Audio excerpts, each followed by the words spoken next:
प्रधानमंत्री ने ऑपरेशन सिंदूर में सैन्य बल के बाद जन बल पर दिया जोर। विकसित राष्ट्र और देश को तीसरी बड़ी अर्थव्यवस्था बनाने के लिए वोकल फॉर लोकल का मंत्र। जैक मैट्रिक परीक्षा में लगभग 92% परीक्षार्थी सफल। कोडरमा जिलों में रहा अव्वल। हजारीबाग स्थित इंदिरा गांधी बालिका उच्च विद्यालय की छात्राओं ने लहराया परचम। रामगढ़ और पलामू में रानी अहिल्याबाई होलकर की 300वीं जयंती के सिलसिले में संगोष्ठी का आयोजन। रक्षा राज्य मंत्री संजय सेठ और पूर्व मुख्यमंत्री रघुवर दास हुए शामिल। और सरना धर्म कोड का मामला झारखंड में गरमाया। झामुमो का विभिन्न जिलों में प्रदर्शन। बाबूलाल मरांडी ने कांग्रेस और झामुमो पर राजनीति का लगाया आरोप।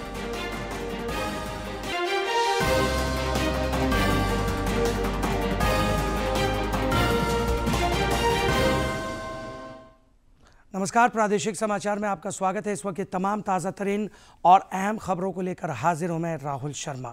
बुलेटिन की शुरुआत करते हैं। प्रधानमंत्री नरेंद्र मोदी ने आज गुजरात के गांधीनगर में शहरी विकास वर्ष के 20वीं वर्षगांठ समारोह में शिरकत की। इस दौरान उन्होंने करोड़ों रुपए की कई विकास परियोजनाओं की भी सौगात दी। इस मौके पर अपने संबोधन में प्रधानमंत्री ने देश में जारी विकास गतिविधियों की चर्चा की। उन्होंने अपने संबोधन में ऑपरेशन सिंदूर का जिक्र करते हुए कहा कि सैन्य बल के बाद अब जन बल की बारी है।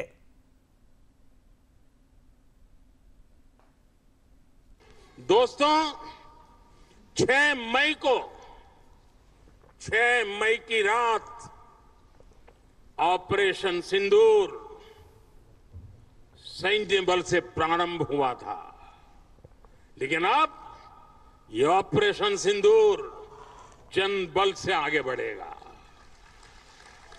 और जब मैं सैन्य बल और जन बल की बात करता हूं, तब ऑपरेशन सिंदूर जन बल का मतलब मेरा होता है जन जन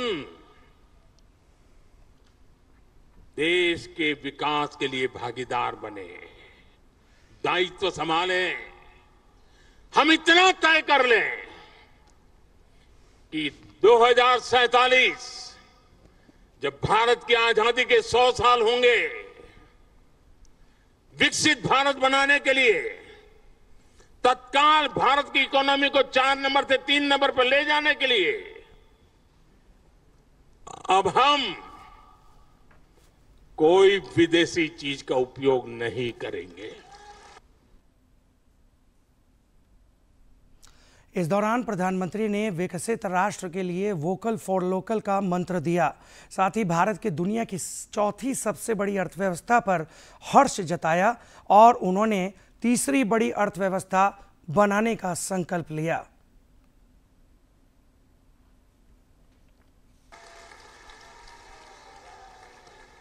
देश सशक्त होना चाहिए, देश समर्थ होना चाहिए, देश का नागरिक सामर्थ्यवान होना चाहिए। और इसके लिए हमने vocal for local, 1 district 1 product, मैं मेरे जो आपके पास है फेंक देने के लिए मैं नहीं कह रहा हूं, लेकिन आप नया नहीं लेंगे।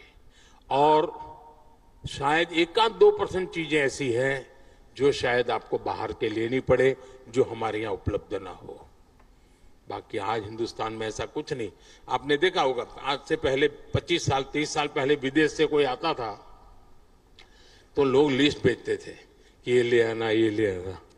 आज विदेश से आते हैं, वो पूछते हैं कि कुछ लाना है, तो यहां वाले कहते नहीं, यहां सब है, मत लाओ, सब कुछ है।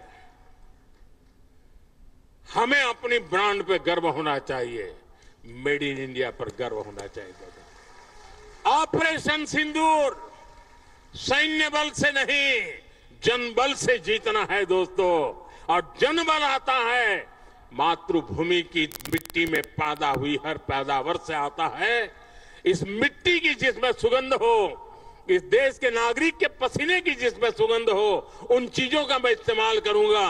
अगर मैं ऑपरेशन सिंदूर को जन जन तक, घर घर तक लेके जाता हूं, आप देखिए हिंदुस्तान को 2047 के पहले विकसित राष्ट्र बना के रहेंगे और अपनी आंखों के सामने देख के जाएंगे दोस्तों। और अब मैट्रिक के रिजल्ट की खबर। झारखंड अधिविद्य परिषद जैक मैट्रिक के परीक्षा परिणाम आज जारी कर दिए गए हैं। करीब 92% परीक्षार्थी सफल घोषित किए गए हैं। कोडरमा जिलों में टॉपर बना है, जबकि हजारीबाग स्थित इंदिरा गांधी बालिका उच्च विद्यालय की गीतांजलि मैट्रिक परीक्षा की टॉपर रही हैं। उन्होंने 98.60% अंक हासिल किए हैं। रांची के नामकुम स्थित जैक सभागार में शिक्षा मंत्री रामदास सोरेन ने परीक्षा फल जारी करते हुए सफल परीक्षार्थियों को आज ये रिजल्ट का प्रकाशन किए हैं। इसके बाद अपने अपने जो कॉलेज या जहाँ भी पढ़ना चाहे, रिजल्ट कल से अपना पढ़ सकते हैं, पढ़ाई को आगे बढ़ा सकते हैं। निश्चित तौर पर हमारी सरकार का सोच है, मेरे भी सोच है।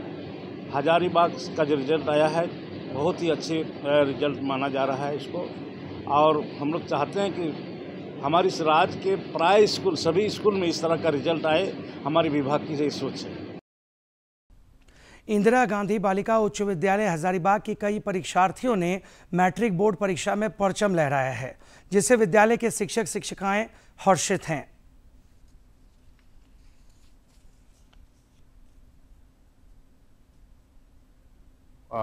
टॉप 10 में 7 बच्चियां जो है यहाँ पे जगह बनाई है, और टॉपर्स 1, 2, 3 जो है हमारी बच्चियां हैं।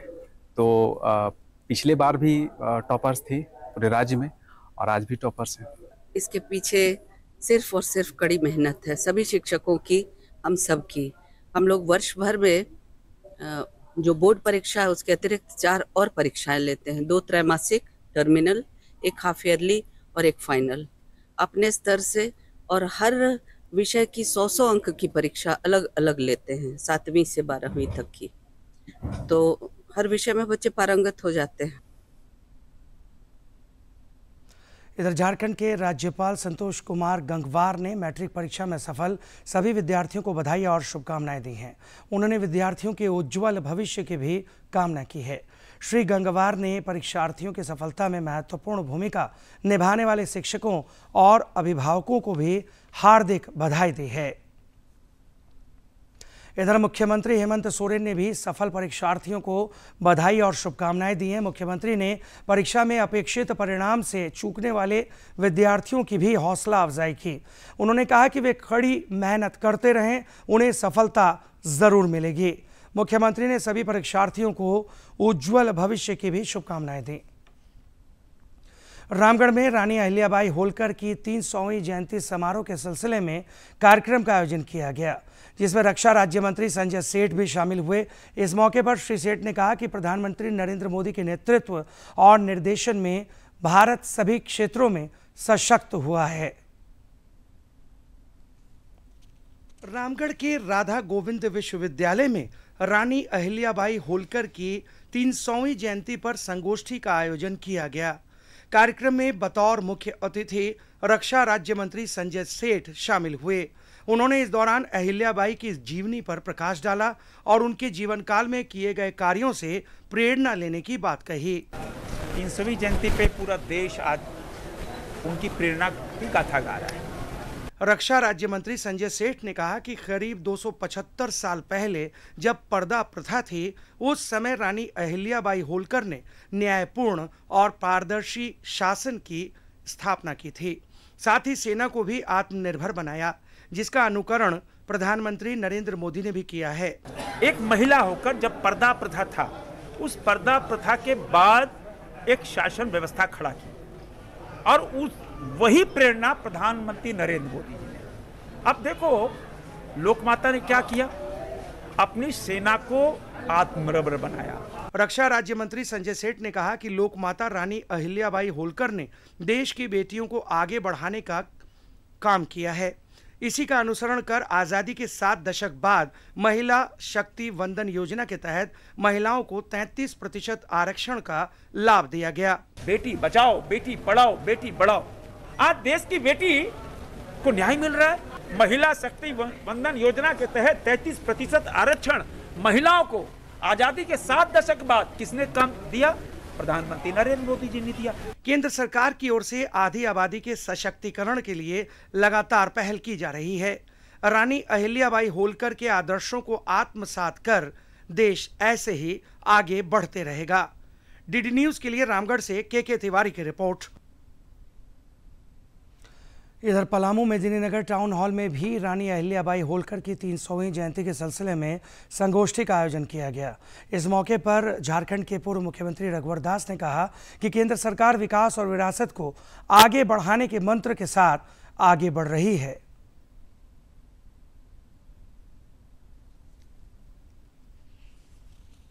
पलामू के नगर भवन में आयोजित रानी अहिल्याबाई होलकर की 300वीं जयंती के अवसर पर संगोष्ठी का आयोजन किया गया। संगोष्ठी में मुख्य अतिथि के रूप में राज्य के पूर्व मुख्यमंत्री रघुवर दास भी शामिल हुए। इस दौरान उन्होंने कहा कि रानी अहिल्याबाई होलकर का पूरा जीवन देश की धार्मिक एवं सांस्कृतिक धरोहरों का जीर्णोद्धार करने से जुड़ा हुआ है। भारतीय सुरक्षा बलों में महिला जवानों की बढ़ती भागीदारी, वैज्ञानिक अनुसंधानों में महिलाओं का योगदान और राजनीति में उनकी सक्रियता, यह सब अहिल्याबाई की उस विरासत का हिस्सा है। वहीं संगोष्ठी में शामिल पलामू के सांसद विष्णु दयाल राम ने कहा कि रानी अहिल्याबाई ने काशी विश्वनाथ मंदिर के महत्व को समझते हुए उसका जीर्णोद्धार कराया था। काशी इसलिए गए कि रानी अहिल्याबाई ने काशी विश्वनाथ मंदिर का जीर्णोद्धार किया।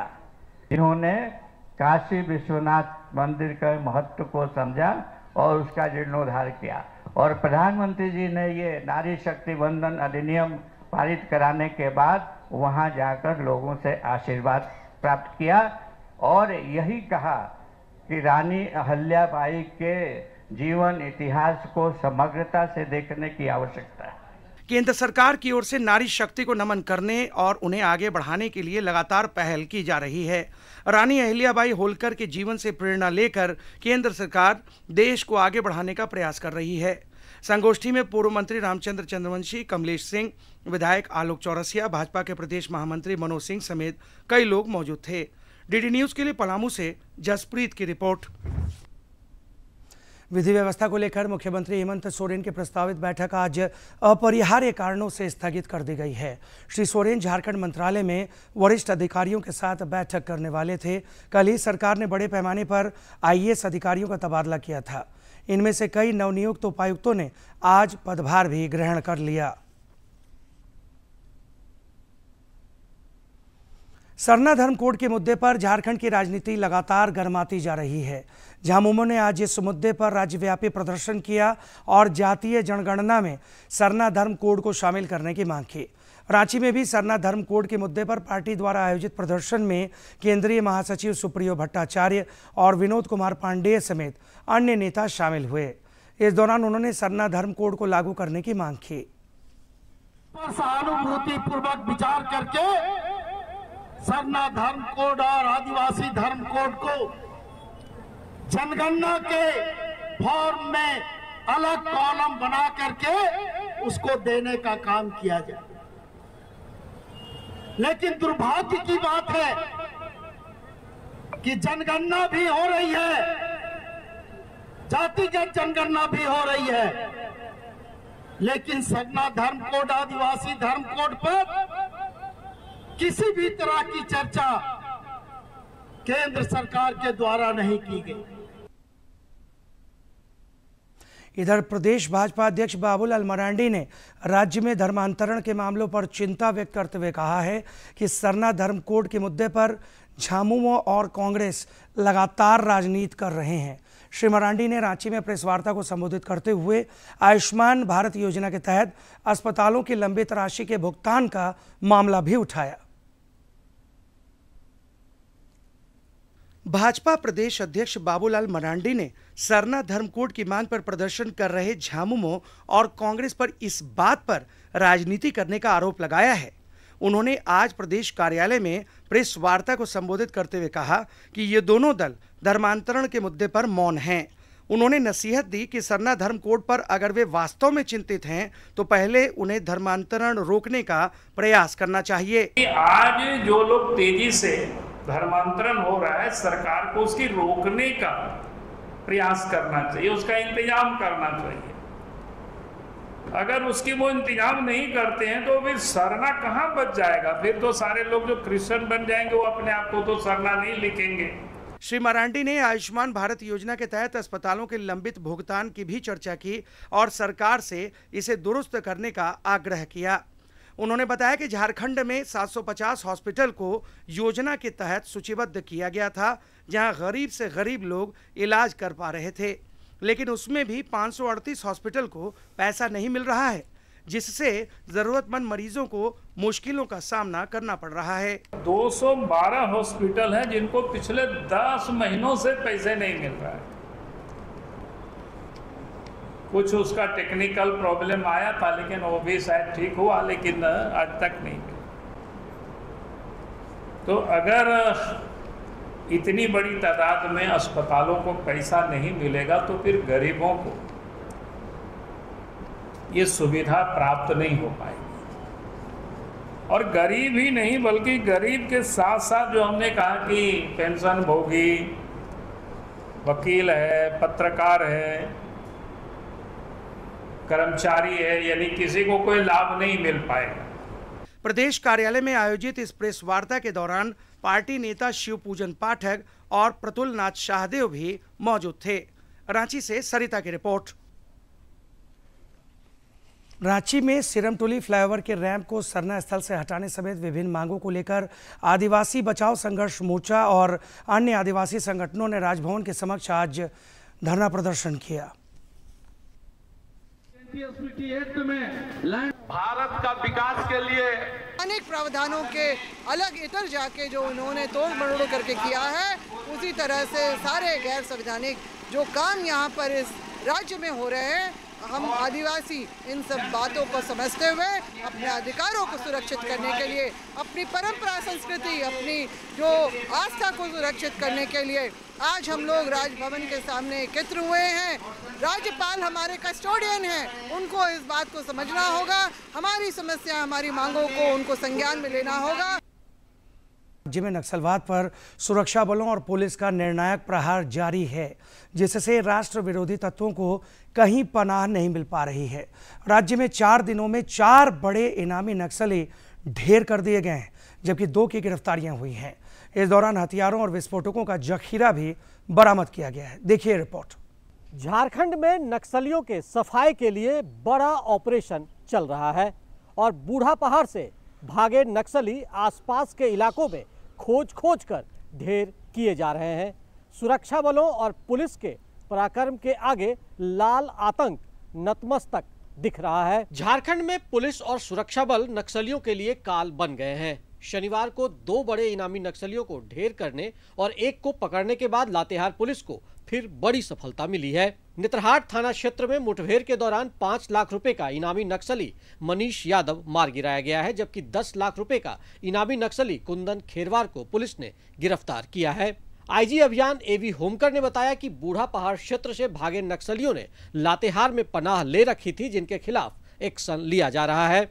पूरे क्षेत्र की घेराबंदी की गई है और पुलिस के द्वारा पूरे क्षेत्र में जो है एक बृहद सर्च अभियान चलाया जा रहा है और ऐसा घटनास्थल से देख के ऐसा लग रहा है कि और भी उग्रवादियों को गोली लगने की संभावना है, तो उसके लिए भी हम लोग सर्च अभियान पूरे क्षेत्र में चला रहे हैं। इधर पलामू जिले के हुसैनाबाद थाना क्षेत्र में भी पुलिस और सुरक्षा बलों के साथ मुठभेड़ में इनामी माओवादी नक्सली कमांडर तुलसी भुइयां मारा गया है। मुठभेड़ स्थल से पुलिस ने हथियार भी बरामद किया है। मुठभेड़ में 15 लाख के इनामी नितेश यादव को भी गोली लगी है।